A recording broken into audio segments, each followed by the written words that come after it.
ఇన్ని దినాలు ప్రైవేట్ స్కూళ్లకు పిల్లల్ని పంపే తల్లిదండ్రులు మస్తు రంది పడేటోళ్ళు. అరే పిల్లగాండ్లకు ఇబ్బంది అయితే కష్టం వస్తే ఎవరికి చెప్పాలి, ఎవరిని గెలవాలి అనే పెద్ద రంది ఉండేది. ఇక మీ రందిని తీసేయండ్రి, సర్కారు కొత్త రూల్ తెచ్చింది. చేతుల ఫోన్ ఉంటే చాలు సమస్య సర్కారుకు చేరేటట్లు ఇకమతి చేసింది.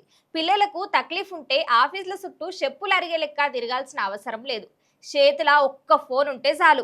ఇన్నొద్దులు ఏదైనా సమస్య వచ్చిందంటే ఎవరికి చెప్పాలని తల్లిదండ్రి తలకాయలు పట్టుకునేటోళ్ళు, ఇదే ఇంకోసారి రంది పడేటోళ్ళు. కానీ ఇప్పుడు తెలంగాణ సర్కారు చెప్పిన మాట చేతుల్లో చూపిస్తున్నామన్నట్టుగా కొత్త ఆన్లైన్ సర్వీసులు తీసుకొచ్చిందులా.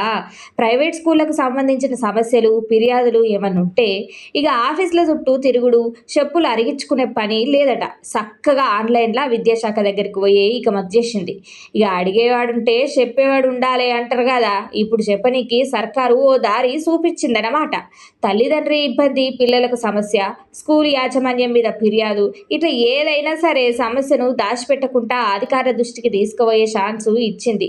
ఇక దీంతో తల్లిదండ్రులకు జర ఉపశమనం అయితే దొరికినట్టే ఉన్నది. చేతుల ఫోన్ ఉంటే చాలు సమస్య సర్కారు దాకా చేరే దారి ఏర్పడిందన్నమాట.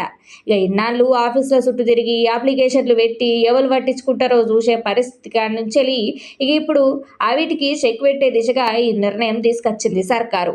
రాజు మంచిదైతే రాష్ట్రం మంచిదే అన్నట్లు ప్రజల సమస్యలు నేరుగా తెలుసుకునే విధానాలు ఎడితేనే పాలనకు అసలు అర్థం కదా. ఇక మొత్తానికి ఇక తల్లిదండ్రుల సమస్య ఇంటే చాలు మా పని అయిపోయింది అనుకునే రోజులు కాదు. ఇక సమస్యను అధికారుల దృష్టికి తీసుకుపోయే అవకాశం ఇప్పుడు చేతులలోనే ఉన్నది. ఇక సర్కారు నిర్ణయం సింపుల్, కానీ తల్లిదండ్రులకు మాత్రం చాలా పెద్ద రిలీఫ్ లెక్కలు కొడుతుంది ఇది అయితే. ఇక మొబైల్ నెంబర్ లాగిన్ చేసి ఓటీపీ ఎంటర్ చేసి సమస్యను నమోదు చేస్తే చాలు. ఇక అంతేకాదు, కంప్లైంట్కి వచ్చే గ్రీవెన్స్ ఐడితో స్టేటస్ కూడా ఆన్లైన్లోనే తెలుసుకోవచ్చట. అంటే సమస్య ఏంది, కంప్లైంట్ ఏడికలు చేరింది, అధికారులు ఏం చేస్తున్నారు అని మన చేతులలోనే ఉంటాయి అన్ని. ఇక ప్రైవేట్ స్కూళ్ళల్లో నిబంధనల ఉల్లంఘనలు లేదా ఇతర సమస్యలు ఉంటే ఇక వివరాలతోటి కంప్లైంట్ చేయాలని విద్యాశాఖ కూడా సూచించింది.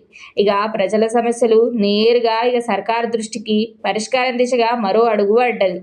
ఇక తెలంగాణ విద్యాశాఖ తీసుకొచ్చిన ఈ సదుపాయం అటు తల్లిదండ్రులకు ఇటు పోరగండ్లకైతే బాగా ఉపయోగపడుతున్నది.